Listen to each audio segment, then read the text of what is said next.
નમસ્કાર. આજના આ વિશ્લેષણમાં આપનું સ્વાગત છે. આજે આપણે અંગ્રેજીના એક ખૂબ જ નાના પણ એટલા જ પાવરફુલ શબ્દ વિથ વિશે વાત કરવાના છીએ. ચાલો જોઈએ કે આ એક શબ્દ આપણી વાતચીતને કેવી રીતે વધુ પ્રભાવશાળી બનાવી શકે છે. ક્યારે એવું વિચાર્યું છે કે અંગ્રેજીમાં એકદમ સહજ અને ભાવવાહી રીતે બોલવા પાછળનું રહસ્ય શું હશે? એવી તો કઈ વસ્તુ છે જે સાધારણ વાતચીતને પણ એકદમ અસરકારક બનાવી દે છે? તો જવાબ એકદમ સાદા શબ્દમાં છુપાયેલો છે. અને શબ્દ છે વિથ.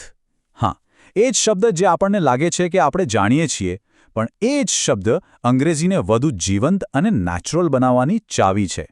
ચાલો સમજીએ કેવી રીતે. તો આ બધી વાતનો આધાર એક કોન્સેપ્ટ પર છે, જેને અંગ્રેજીમાં અકમ્પનિંગ કોઝ કહેવાય છે. હવે આ નામ સાંભળીને ગભરાવાની જરૂર નથી. એનો અર્થ બહુ જ સીધો અને સરળ છે. તો આ સાથે આવતું કારણ એટલે શું? બહુ સિમ્પલ.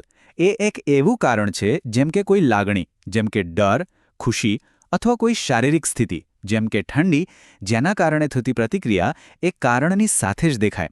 મતલબ કે કારણ અને એની અસર બંને જાણે એક જ ક્ષણે સાથે થાય છે. ચાલો હવે એકદમ સિમ્પલ વિથ ફોર્મ્યુલા જોઈએ, જેનો ઉપયોગ તરત જ શરૂ કરી શકાય છે. આ રહી એ સાવ સરળ રચના.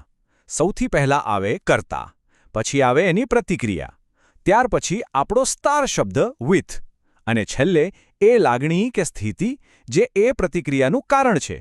બસ આ સૂત્રને મગજમાં ફિટ કરી લો એટલે કામ એકદમ સહેલું. સરસ.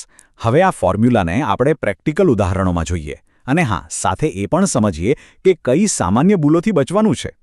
જુઓ આ કેટલાક ક્લાસિક ઉદાહરણો. પહેલું, his voice shook with fear.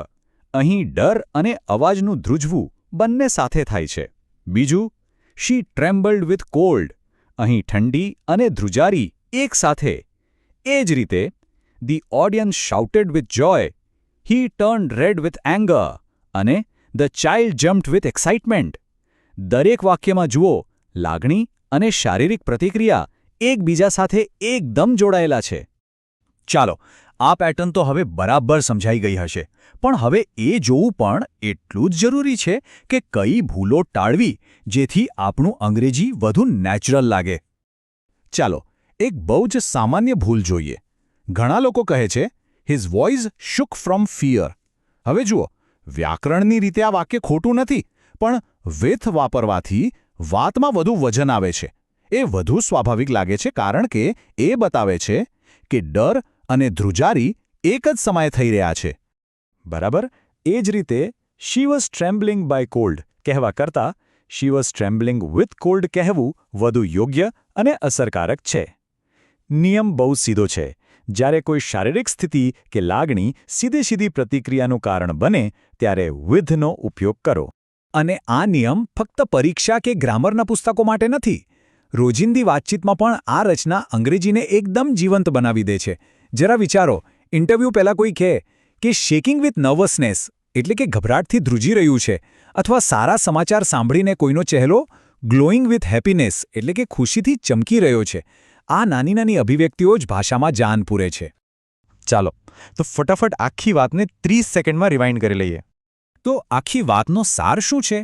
પહેલું, યાદ રાખો કે વિથ એક સાથે આવતા કારણનો સંકેત આપે છે. બીજું, હંમેશા આ સૂત્રનો ઉપયોગ કરો. પ્રતિક્રિયા, પછી વિથ અને પછી કારણ. અને ત્રીજું, શેક વિથ ફિયર અને ગ્લો વિથ હેપીનેસ જેવી પેટર્ન પર માસ્ટરી મેળવો. તો હવે વિચારવા જેવો સવાલ એ છે કે આ એક નાનકડો શબ્દ આપણા અંગ્રેજીને કેવી રીતે વધારે દમદાર અને જીવંત બનાવી શકે છે. બસ આ પેટર્ન પર થોડું ધ્યાન આપવાનું શરૂ કરવાથી અને વાતચીતમાં એનો ઉપયોગ કરવાથી ભાષામાં ચોક્કસપણે એક નવો પ્રભાવ જોવા મળશે.